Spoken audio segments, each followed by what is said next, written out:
ada dari pihak yang merasa kuat gitu, sebagainya dari mana gitu. Jadi saya kadang-kadang juga kasihan sama teman-teman polisi gitu. Saya yang minta bantuan, tapi kadang-kadang yang dia sampai saya kadang-kadang, aduh saya bilang saya yang minta, saya tuh yang minta bantuan polisi, tapi tidak ada maksud lain kecuali menyelamatkan putra putri bapak. Saya bilang sampai gitu Pak, sampai tapi saya tahu cara merubahnya gitu Pak. Jadi, saya pagi ini mendatangi dan bertemu dengan anak korban dari kasus pencabulan dari ayah tiri kepada anak tirinya dengan juga penyiksaan sehingga mengakibatkan anak yang usia 11 tahun dia hamil 7 bulan.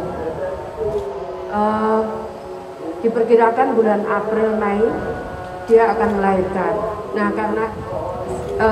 karena saya membaca berita itu, kemudian saya mendatangi korban dan saya bertemu dengan kepolisian dan kemudian kita juga diskusi dengan Pak Bupati untuk mengambil langkah supaya hal ini tidak terjadi lagi dan tidak ada pengulangan kejadian terutama kepada anak-anak. Karena itu saya berkoordinasi.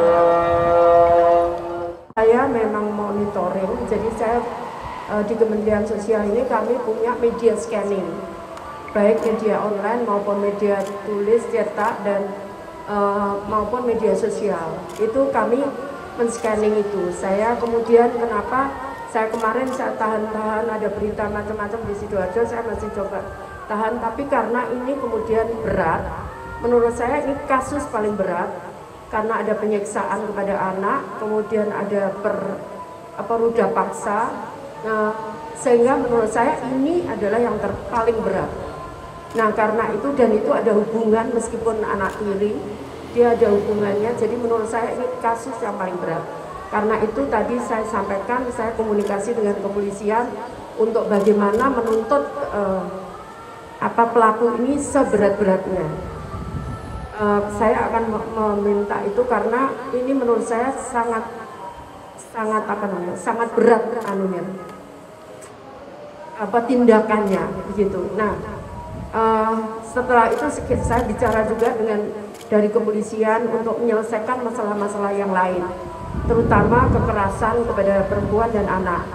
Nah, nanti kepolisian bisa memberikan data bagaimana setiap tahun case-nya meningkat dan kemudian bagaimana langkah-langkah kita yang untuk menangani ini. Mungkin tidak bisa kita jelaskan secara vulgar Pak Bupati karena kita karena ini menyangkut masalah anak dan juga antisipasinya ke depan. Nah, yang jelas si korban sudah di tempat yang aman. Kami tidak bisa sebutkan di tempatnya di mana, dan insya Allah kita juga akan pikirkan masa depan si anak dan ibunya. Sudah kita siapkan planningnya. Kenapa? Faktor, ya banyak sekali faktornya. Yang kita lihat adalah biasanya masalah ekonomi. Yang kedua kondisi rumahnya. Kondisi rumah yang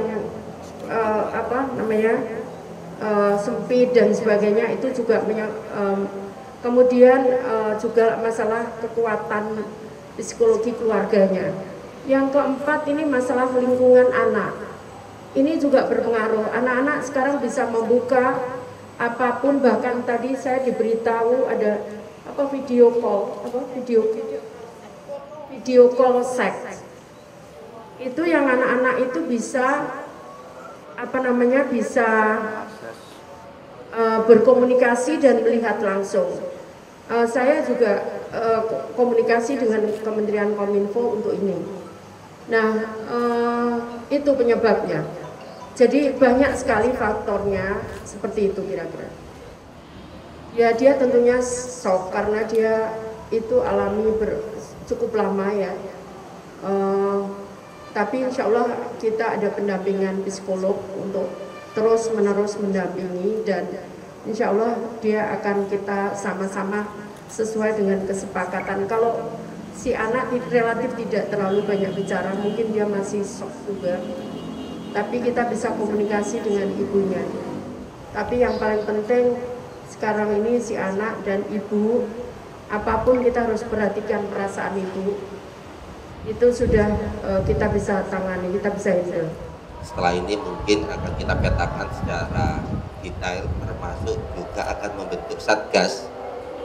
Yang paling penting tindak lanjut setelah ini, satgas yang melibatkan semua stakeholder, mulai dari pemerintah Kabupaten Sidoarjo, P3AKB, kemudian dari Polres, dari Pak Kajari, dan semuanya unsur pendukung agar ke depan hal-hal seperti ini tidak terjadi lagi, termasuk dalam rangka untuk menjaga anak-anak kita, anak didik kita.